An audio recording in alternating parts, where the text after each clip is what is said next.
Now, the other big story is whether or not Dillon Gabriel needs to go ahead and be benched with the Cleveland Browns. I mean, the Cleveland Browns are not playing well at all. They just lost to the Jets, who many people perceive are probably the worst team in the NFL. And Mike Stefanski is dead set on Dillon Gabriel continuing to start this year. Now remember, Joe Flacco was the first quarterback. Joe Flacco was playing horrible with the Cleveland Browns. They trade him over to the Bengals in the same division because they thought that it was over for him. And then he ends up playing very well with the Bengals. Then you got Dillon Gabriel steps up. And then Dillon Gabriel plays and he's playing bad. And I've never seen a team be this committed to a third-round quarterback who started the year as a backup. Now, I've seen first-round guys, you say, hey, no matter how bad he's playing, we're going to play him throughout the whole year. But this is the type of commitment they have with Dillon Gabriel. And I listen to a lot of Cleveland radio because I think it's just a very interesting topic. I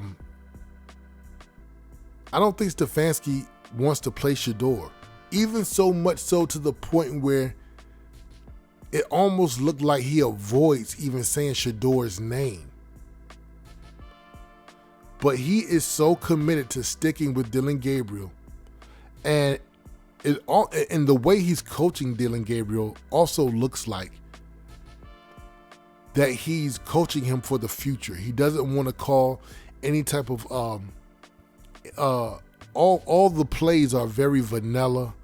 He doesn't want to put too much on him. Doesn't want him to make any mistakes that'll lower his confidence. And that's the way he's coaching them. I don't think we're going to see Shedeur Sanders this year unless Dillon Gabriel gets hurt or whether Stefanski gets fired. I think it's the only way you see Shedeur this year. And then you got Deshaun Watson coming back. Now, what's going to happen when Deshaun Watson coming back? Some people in Cleveland believe that he'll be back before the end of the year. So then you have to deal with that. So Cleveland has some things to really figure out and work out, but I do not believe that Stefanski, the guys, Andrew Berry, I think his name is the GM, Haslam, the owner, I don't think they're operating in the best fiduciary obligation they should have to their ball club and their investment in the Cleveland Browns. I think the Cleveland Browns need a spark, and I think it's time to go ahead and just say, hey, not that you're done for the year, and not that we're not behind you, and that we don't believe in you, but you played a good amount of games, and you're still making a good amount of mistakes. Let's go ahead and bring Shedeur in. Because if you would have made this decision a lot earlier, you probably could have saved your season. Now, I'm not sitting here saying that Shedeur Sanders is going to come in here and he's going to outplay everybody and it's going to be lights out and the Cleveland Browns are just going to start winning.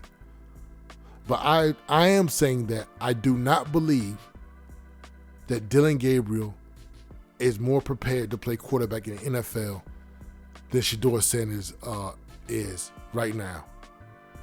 And I know that's what's been told, that's what's been reported, that's what is exemplified through the fact that Dillon Gabriel is starting and Shedeur Sanders is backing up. But at this point, I no longer believe that Shedeur Sanders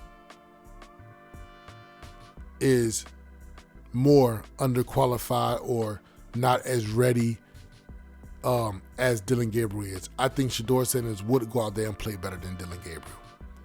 That's our show this week, NFL Week 10 recap. Make sure you check us out on Thursday with the NFL Week 11 preview, and I will holler at y'all later. All right, peace.